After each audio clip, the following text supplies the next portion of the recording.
салом бинандаи азиз, закӣ ва ҳушманди телевизиони Баҳористон. Ин барномаи «Биёед бигӯем» аст ва тасмимам аст ки дар ин барнома вобаста ба аҳамияти зеҳни сунъӣ ва истифодаи он дар ҷумҳурии Тоҷикистон суҳбат карда бошем. Бо иродаду садоқатмандӣ имрӯз дар студия моро ҳамроҳӣ мекунанд Ҷасур Ҳасанов, доценти кафедраи технологияҳои иттилоотӣ ва иқтисоди рақамӣ, донишкадаи технологияҳои рақамӣ ва зеҳни сунъӣ, донишгоҳи байналмилалии сайёҳӣ ва соҳибкории Тоҷикистон, ҳамзамон муаллимаи азиз Умеда Қурбонова, доценти ҳамин кафедра. Инчунин бо иродат дар барномаи мо ҳузур доранд муаллими муҳтарам Одилҷон Солиев, мудири кафедраи барномасозӣ ва низоми зеҳни сунъӣ, донишкадаи технологияи рақамӣ ва зеҳни сунъӣ, донишгоҳи байналмилалии сайёҳӣ ва соҳибкории Тоҷикистон. Инчунин Нуралӣ Мелиев, омӯзгори кафедраи болозикр, як зумра донишҷӯёни фаъол, донишҷӯёне ки дар аввали роҳ ҳастанд, яъне дар курси якум мехонанд, аз донишкадаи технологияҳои рақамӣ ва зеҳни сунъӣ, донишгоҳи байналмилалии сайёҳӣ ва соҳибкории Тоҷикистон.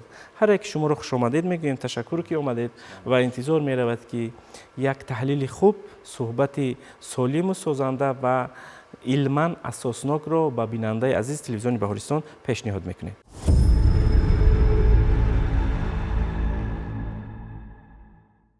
марҳамат ҳозирини арҷуманд, суханро ба шумо медиҳем. Мехостем вобаста ба аҳамияти зеҳни сунъӣ гуфта бошед дар замони имрӯз ки технологияи рақамӣ бо суръат аст, аз ҷумла ҷумҳурии Тоҷикистон низ дар ин масъала истисно нест ва зеҳни сунъӣ имрӯз як нав падидаи нав ва мавзӯест ки тамоми моро ба худ ҷалб кардааст. Мехостем вобаста ба ин бигӯед. Марҳамат. имрӯзҳо зеҳни сунъӣ дар саросари кишвар, дар саросари ҷаҳон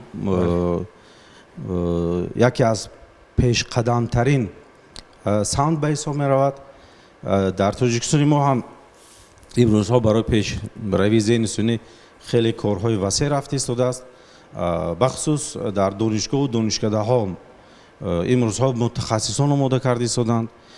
донишкадаи технологияи рақамӣ ва зеҳни сунъӣ дар ин самт барои омода кардани мутахассисон ихтисоси зеҳни сунъӣ таъсис додааст ки имрӯзҳо дар он ҷо як қатор донишҷӯён таҳсил мекунанд.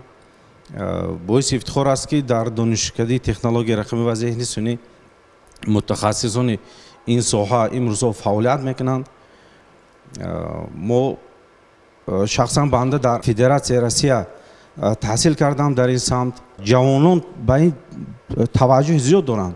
барои ҳамин мо метавонем гуфт ки зеҳни сунъӣ дар Тоҷикистон дар солҳои охир метавонад хеле рушд кунад ва Тоҷикистони азизро ба зинаҳои боло бардорад. бале, саломат бошед. дар донишкада курсҳои чанд доред шумо ҳозир? ихтисос нав кушода шуд? бале, мо аллакай курсҳои сеюм таҳсил мекунанд, аз курси як то курси се таҳсил мекунанд.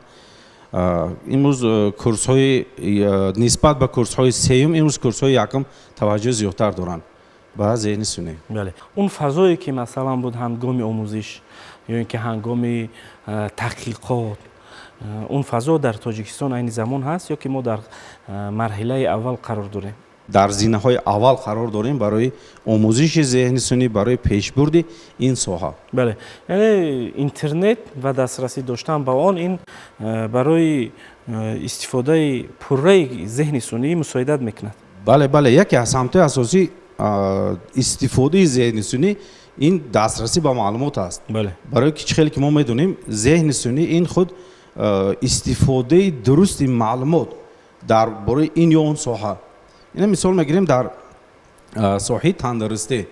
агар мо маълумот дар бораи ин ё он беморӣ бисёртарак дошта бошему барномаҳои худро омӯзонем, ӯ барномаҳои мо дар оянда метавонад ки вобаста ба ҳамон маълумоте ки мо ворид мекунем аллакай пешгӯӣ кунад ки чӣ намуди беморӣ ҳаст, чӣ намуд табобат карда мешавад ва ё чӣ гуна пешгирӣ карда мешавад. ташаккури зиёд. мехостам фаҳмида бошам ки имрӯзҳо зеҳни сунъӣ дар кадом соҳаҳо бештар истифода мешавад ва поёнтари суол ҳамин гуна мешавад ки масалан ҳар он чизе ки در فضای اینترنت است ذهن سونی با اون فعالیت میکند یا اینکه بیرون از این مثلا معلومات هایی که در ساحه ها اگر گوییم اون معلوماتی که وارد شبکه گلوبالی اینترنت شده است تنها با اونها کار کرد میکند معلومات رو پیشنهاد میکند یا اینکه این چیز دیگر است مرحبا نوبت دیگر ذهن سونی در همه ساحه ها یعنی فعالیت داره استفاده میبرند در ساحه معارف در ساحه تندرستی و در ساحه اقتصاد در همه ساحه ها خلاصه استفاده برده می شود خب ذهن سونی چخیل است که اکنون با سه تا پویا یعنی در سه رژه عمل میکند یکمش اول معلومات های بسیار جمع آوری کرده می شود از روی معلومات ها کار کرده می شود دوم الگوریتم است که از روی الگوریتم استفاده کرده یعنی نتیجه گیری کرده می شود خب خلاصه بعد امونه پیشگویی کرده می شود اصلا ذهن سونی الگوریتم های ذهن سونی طور طراحی شدند که چیزی که در فضای رقمی هست اینکه در اینترنت هست از روی اون معلومات رو فیلتر کرده یا که فشرده کرده و ما پیشنهاد میکنه یعنی چی طور ما چیزی که خواهیم جستجو کنیم در اساس همون سوالی داده ما معلوماتی که در فضا است همه رو به ما پیشکش میکند یعنی که ذهن سونی نمیتواند پورا به سوال ما جوابی انیق و درست دهد همزمان چیزی که ما از معلوماتی که ما از فضای رقمی در دسترس میکنیم یعنی که توسط ذهن سونی ما دسترس میکنیم حتما باید که از سرچشمه های لازمی سنجیده شود مقایسه کرده شود و به همگان پیشنهاد کرده شود و ما هنگام گرفتن معلومات های ضروری در ساحه های طب ساحه هایی که خیلی هم حساس میباشند نباید پورا به ذهن سونی تکیه کنیم چون که ما درست بودن معلومات رو در حالتی که درست بودن معلومات رو از سرچشمه ها مقایسه کرده از یک چند سرچشمه سنجیده بینیم و ما میتوانیم که با درست و پورا بودن آن باوری کنیم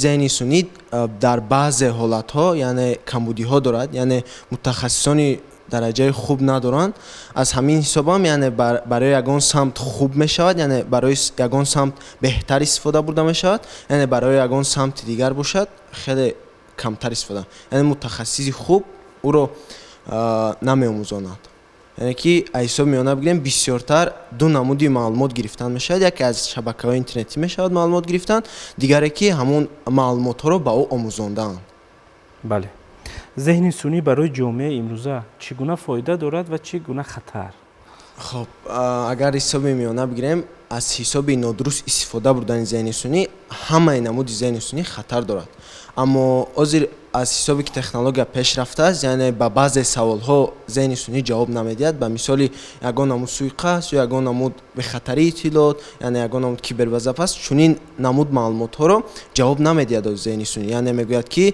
چنین درخواست شما قبول نیست یا که چنین سوال شما قبول نیست از همین سبب اگر درست استفاده بردن ذهن سونی خوب باشد این فایده کلان دارد و اگر نادرست استفاده برده شود این خیلی فایده بد هم دارد یعنی چه خیلی میبینیم با ذهن سونی آزیرها فیلم ها یعنی بعضی نوارهای بد ساخته ایستادند که میتواند جهانبینی کودک یا که جهانبینی یک دانشجو رو بد کند از همین حساب یعنی هر یک ذهن سونی مثبت منفی خود را دارد پهلوهای مثبت دارد پهلوهای منفی سلامت باشد آیا ذهن سونی به اندیشه شما ذهن سونی امروز میتواند که به تعلیم و تربیه ما به جامعه نسل نورس و کودک تاثیر رساند بله تاثیر دو نمودی تاثیر رساندن است یعنی یکم نمود یعنی اگر همون ذهن سونی رو خوب استفاده بره یعنی چه مثال فرض کنیم که یگان سوال میپرسیم و از او جوابی خوب گیرد و همون رو کوشش کند که با یک چند دیگر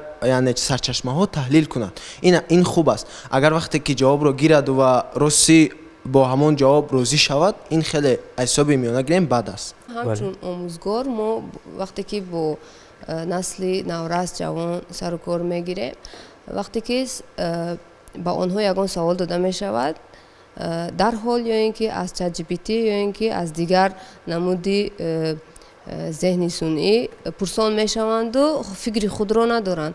در این حالت من فکر میکنم که تا یک سن سال معین وقتی که کودک نورس آمده میرسد خوب میشود، خوب است که از چنین تکنولوژی ها کمتر دور باشد. برای چی؟ در حالت از چنین تکنولوژی ها استفاده نمودن آنها قابلیت جستجو کردن، فکرانی خود را پورا کردن، تفکر انتقادی، تفکر تحلیلی، خود خلاصه براری و دیگر نمودی ملکه ها را در خود کاسته میگردانند. همزمان روش یافتن آنها غیر امکان است، زیرا که آنها به چنین نمودی دریافت نمودن جواب عادت کردند. آنها از سرچشمه های علمی، از سرچشمه هایی که باوری بخش استفاده نمی کنند و تنها همون ذهن سنی چیزی به آنها گفت به آن تکیه می کنند و خلاص.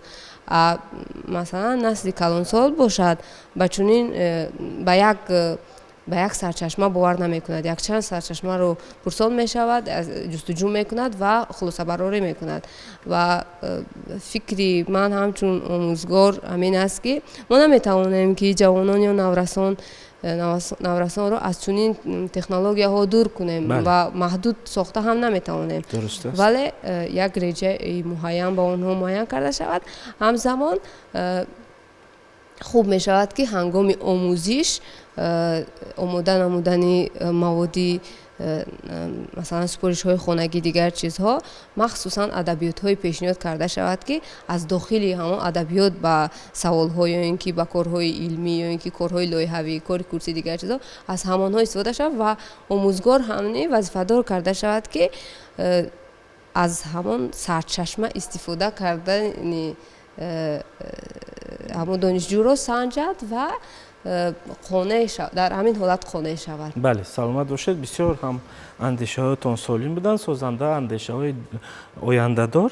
ما نیز به فکر شما راضی هستیم که باید نسل امروزی ما چون نسل های پیشین اول بیاموزند، دانش خود را مکمل کنند. مثلا برای خواننده مؤسسه تعلیمی چی ضرورت است که مثلا هر یک مثال و مسئله یا اینکه سپارشی که آموزگار در مکتب میانه به خواننده میدهد به جستجو خود حتما تیز رفته جستجو کند.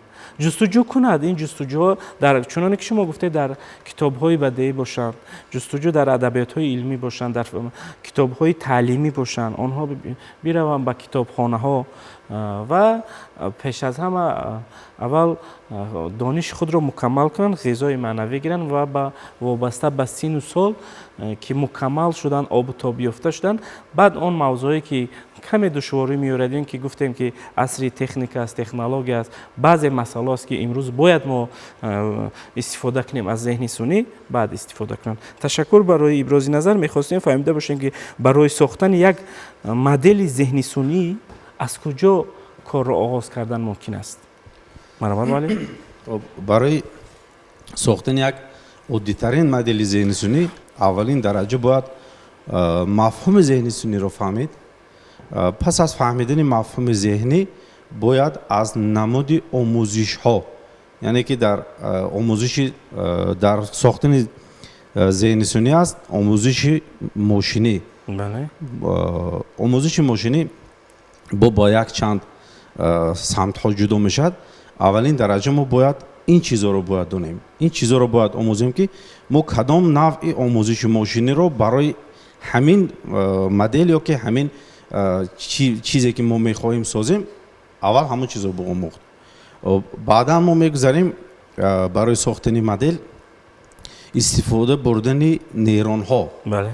با زبان انگلیسی دیپ لرنینگ میگویند. این ساحه رو ما باید این چیز رو آموزیم که آیا همین مدلی که ما میسازیم از چند قبط نیرونی عبارت است، نیرون ها باید با کدام پای در پای اجرا شوند. چخیلی که ما میدونیم خودی شبکه نیرونی با مانند یک قوطی سیاه، درست، ما معلومات رو میدهیم و از اون معلومات رو میگیریم. ما نمیدونیم که در داخل قوطی سیاه چی کارهایی اجرا میشود. برای همون چیز آموختن ما باید که اول خودی مفهوم ذهن سنی رو آموزیم، بعدا نمادهای آموزش ماشینی رو آموزیم انتخاب کنیم که همین نمودی آموزش ماشینی برای همین مدل ما درست میگیرد. بعد گذاریم با استفاده بردن شبکه‌های نیرونی. کدام زبان‌های برنامه‌سازی امروز موافق است برای آماده کردن برنامه مکمل یا که مدل ذهنی سونی؟ امروزها بیشتر برنامه‌سازان از زبان برنامه‌سازی پایتون استفاده میبرند. بعداً جاوا، جاوا اسکریپت، سی پلوس پلوس که بسیارترک برنامه‌سازان رو آوردن به همین. سبب اساسی رو آوردن برنامه‌سازان به برنامه پایتون این بسیار بودن معلومات بیبلیوتکی. یعنی که در اونجا برای ساختن این برنامه حتما باید کماند ها باشد، فرمان ها باشد. امروز ها که برنامه پایتون بسیار یک برنامه وسیع شده است، بسیار برنامه‌سازا از همین استفاده می‌برند. با اون سرعتی که مثلا عملی شوی ذهنی سونی در جمهوری تاجیکستان امروز فعالیت کرده ایستاده است، آیا در آینده گفته میتونید که در تاجیکستان رشد ذهنی سونی به نظر میرسد؟ در آینده رشد ذهنی سونی به نهایت به صورت کلان پیش رفته است. ذهنی سونی را اساس این زبان‌های برنامه‌سازی تشکیل می‌کنند. خیلی استاد گفتن زبان برنامه‌سازی پایتون و با فن‌های ماتماتیک و فرض کنیم فیزیک و اینو در عمل در یک جایگی تحلیل کرده بعد خلاصه خودش پیشنهاد می‌نماید. سلامت باشید. تشکر بینندگان عزیز. در برنامه امروزه یک زمره آموزگاران و دانشجویان دانشکده تکنولوژی رقمی و ذهنی سونی دانشگاه بین‌المللی صحیحی و صاحبکاری تاجیکستان اشتراک کرده ایستادند و صحبت ما اطراف اهمیت ذهنی سونی و عملکرد آن در جمهوری تاجیکستان صورت گرفته ایستاده است. ما را تماشا باشید.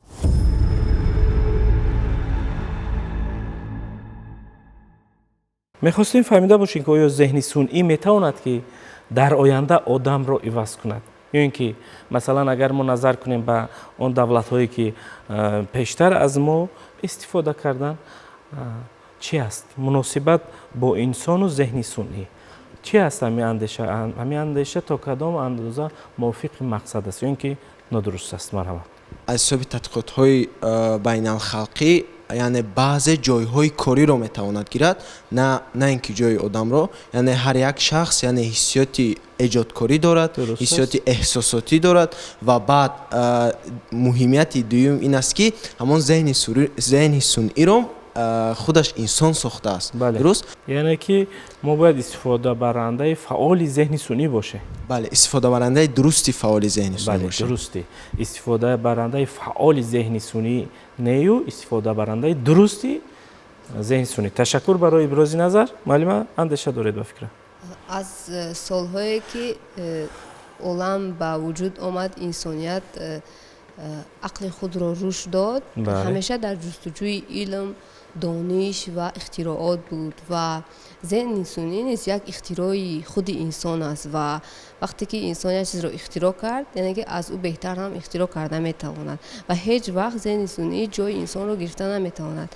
ذهن سونی یک تکنولوژی یا روش معینی هست که برای آسان کردن کار خود انسان اختراع کرده شده است و باید گفت که ذهن انسان این یک خود بنظیر است و یگان چیز نمیتواند که ذهن انسان را عوض کند. وقتی که انسان ذهن سونی را اختراع کرد در روند کار خود این تکنولوژی را تطبیق میکند و معنای آن را دارد که معلومات های زیاد تحلیل کرده می شوند، بعضی کارهای مشکل انجام داده می رسد و انسان باید که فکر خود را به دیگر کار صرف کند و وقت خود را در کار صرف کند و با کارهای دیگر ایجادی مشغول شود و خطر جای کار را بیکاری همنی در اینجا کم دیده می شود، زیرا که در حالت پیدا شدن ذهن سونی جایهای کاری نو پیدا می شود و آدمان می توانند که باز با این کارها جلب کرده شوند.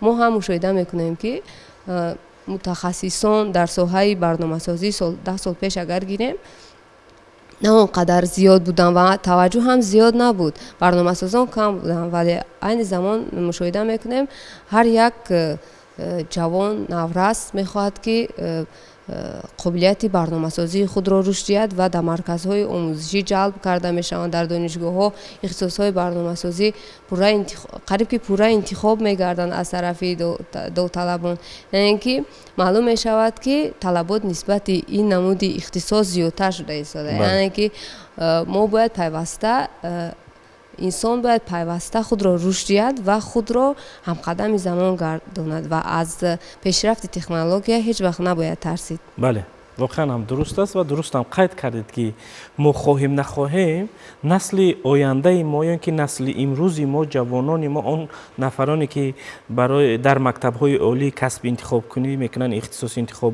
کنی میکنن، البته که افضلیت داده میشد به برنامه‌سازی، افضلیت داده میشد به اختصاص‌های نو و میبینیم که دانشجوها هم جوانان ما نیز به همین ساحت چنانه که گفتید میل دارن، رغبت دارن. میخواستیم با دانشجویان صحبت کنیم. شما که در کورس یکم هستید تا امروز چی آموختید وابسته به ذهن صنعی؟ عموما رشد تکنولوژی، اطلاعات، دسترسی داشتن به شبکه‌های اینترنتی چی است برای شما؟ برای شما زیادتر از ما تکنولوژی استفاده میبرید؟ چی است شما در همون تکنولوژی چی را میبینید؟ برای ما خیلی جالب است که چقدر پیشروی میکنند حیات، چقدر معلومات های زیاد میگیریم از اون چیزی که میبینیم، اطلاعات، معلومات های نو و میخواهیم که با تکنولوژی نو خود رو پیشرفته کنیم. وقتی که میبینیم همون چیز رو با ما خیلی شوق‌آور میشود و ما با آموختن اونها، با مثال وقتی که تلفن یا که کامپیوتر ما استفاده میبریم، با ما وقتی کودک باشیم بازی ها بسیارتر ایام بازی ها سر کرده و آهسته آهسته رفته با ما همون معلومات های اطلاعات های نو شوق‌آورتر میشود و حالا که ذهن صنعی ساخته شد و برای ما امکانیت میدهد که هر چیزی که خواهیم آموزیم ما با طریق ذهن صنعی همه این چیزایی که نمیدونیم رو مثال اون رو اسود کرده میتوانیم، نه که برای درست و برای فهم. بله، کدام اختصاص تحصیل میکنید شما؟ مهندسی برنامه‌نویسی. مهندسی برنامه‌نویسی استفاده میکنید از تکنولوژی. کورس یک علاقه کورس یک رو ختم میکنید. چی آموختید از تحصیل؟ برنامه ها من خودم خب برنامه جاوا اسکریپت، سی پلاس پلاس و در آینده باشد پول برنامه های بک‌اند، یعنی که خب پایتون اینها رو اسود کردنیم، خب برنامه سازی کرده استودم، یعنی که برنامه سایت ها میسازم و این خیلی برای من شوق‌آور است. سایت هایی که میسازم وقتی که استفاده برنده ها به طریق براوزر و دیگر و شبکه‌های اجتماعی میبینند، این برای من جالب است که برای مثال خلق خود، دولت خود یک پیشروی کنم که در آینده و در اون سایت هایی که من میسازم آنها رو استفاده برم و کوشش میکنم که بسیارتر شوق‌آور کنم. تشکر. اندیشه بعدی؟ از سبب که تکنولوژی ها پیش رفتند، یعنی یک نمودی کار دیگر خیلی خوب پیش رفته است، یعنی از خانه استفاده کار کردن، این خیلی مشهور شده ایستاده است. از همین سبب هم یعنی اگر تکنیک و تکنولوژی هم زبان های برنامه سازی چنین تکنولوژی ها را داریم، میتوانیم که از خانه ایستاده هم، یعنی در پیش اویله، یعنی در نزد اویله به یگان مهاجرتی بعد میتوانیم از خانه ایستاده هم کار کنیم. یعنی نوابسته که همچون یک برنامه ساز میگویم که برنامه فرق نداره در کجا ساخته می شود، برنامه مهم است که او با یعنی جمعیت فایدهش را رساند. فهمیش هر یک خواننده هر خیل می باشد و اگر یگان موضوع باشد که دانشجو نفهمد، او می تواند از ذهن صنعی استفاده برده معلومات خود را گیرد، یعنی پورا کند. می تواند از همون نام کتاب را نویسد و در ذهن صنعی گوید که از همین کتاب به ما معلومات ده، ذهن صنعی از همین کتاب به ما معلومات یافته می تواند، یعنی وقتی خود را صرفه میکند. بله، سلامت باشید.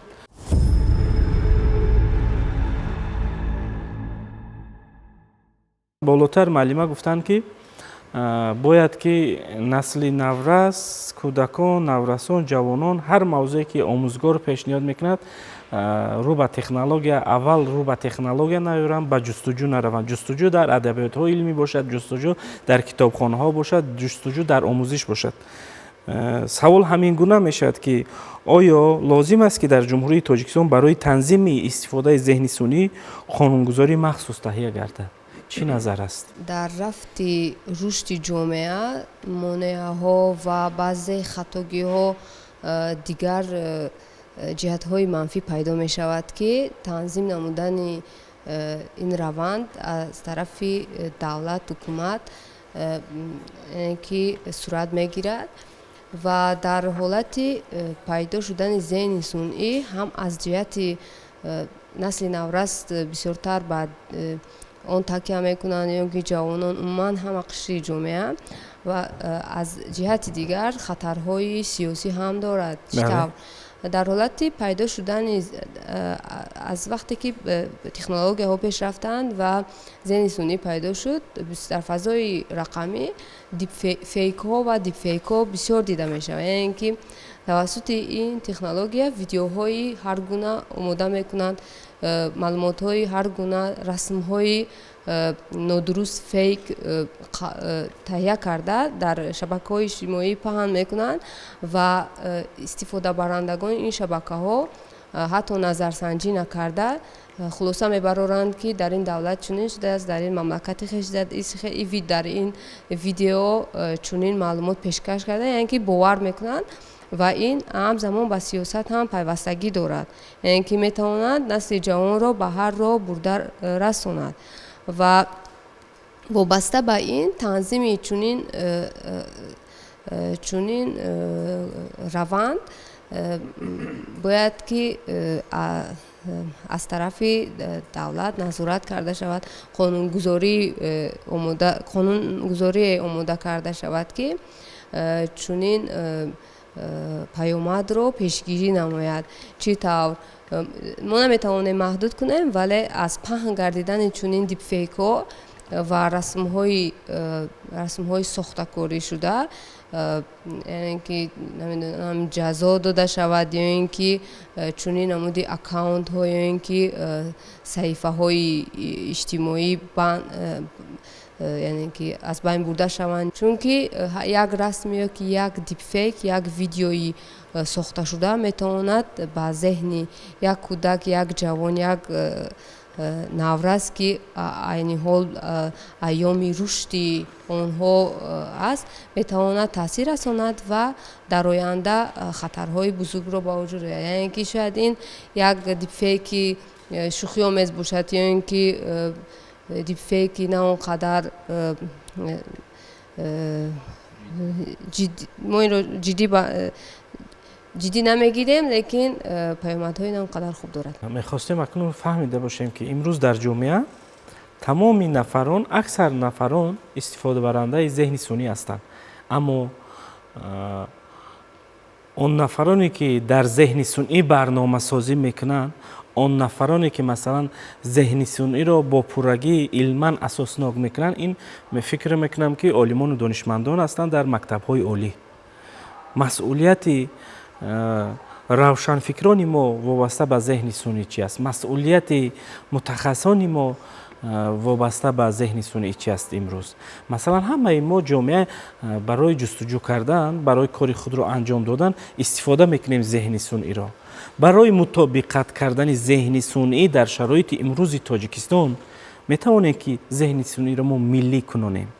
миллӣ кунонии зеҳни сунъӣ ман фикр мекунам ки ҳоли барвақт аст, барое ки имрӯзҳо дар давлатҳои хориҷа зеҳни сунъӣ дар ҳамин қадар пеш истифода бариш пешрафтааст ки аз рӯи гуфтаи ҳамон мутахассисон ки донишҷӯён дигар ба таваҷҷӯҳ ба хонданро боз монданд, дигар роҳ овардан ҳама ба истифодаи зеҳни сунъиво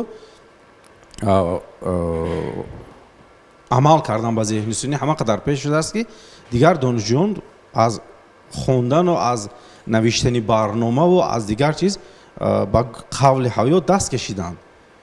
барои бинобар сабаби ки зеҳнисунӣ кори одам осон кардааст, имрӯзҳо ҳамин мушкилотҳо аст. Барои ҳамин дар Тоҷикистон миллӣ кардани зеҳнисунӣ ҳоло хеле барвақт аст. бо ташаббуси пешвои муаззами миллати мо ҷаноби олӣ муҳтарам Эмони Раҳмон пешниҳод гардид ки дар саммити созмони милали муттаҳид дастгирӣ кардани зеҳни сунъӣ ва истифодаи он дар мамлакатҳои дигар.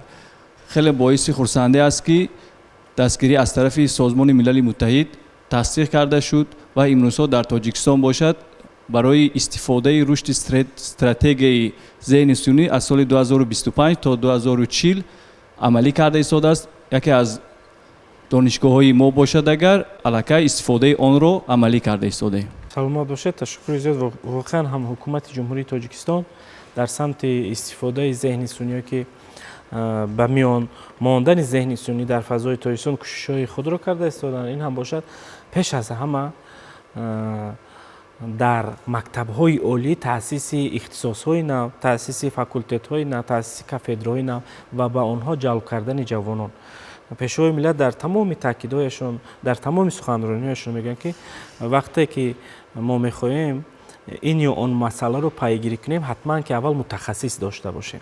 ва фикр мекунам ки таъсис додани ихтисосҳо дар мактабҳои олӣ ин заминаи асосии рушди зеҳни сунъӣ дар ҷумҳурии Тоҷикистон мегардад. дар донишкадии технологияи рақамӣ ва зеҳни сунъӣ донишҷӯён дар се забон таҳсил мекунанд дар ин самт. бо забони тоҷикӣ, бо забони русӣ ва бо забони англисӣ. дуруст. имрӯзҳо ки маълумотҳо бисёртар бо забонҳои русӣ ва англисӣ бештар анду дастрасанд, таваҷҷӯҳи донишҷӯён низ ба омӯзиш бо забонҳои хориҷӣ зиёд шудааст. ман гуфта метавонам ки дар донишкадаи мо зиёда аз 6-7 гурӯҳи бо забони англисӣ таҳсилкунанда имрӯз таҳсил мекунанд ва ҳамчунин бо зиёда аз 7-10 гурӯҳи забони русӣ таҳсил мекунанд ки оянда метавонанд ки барои пешбурди технологияҳои рақамӣ ва зеҳни сунъӣ ба ҷомеа як манфиати хубе расонда бошанд.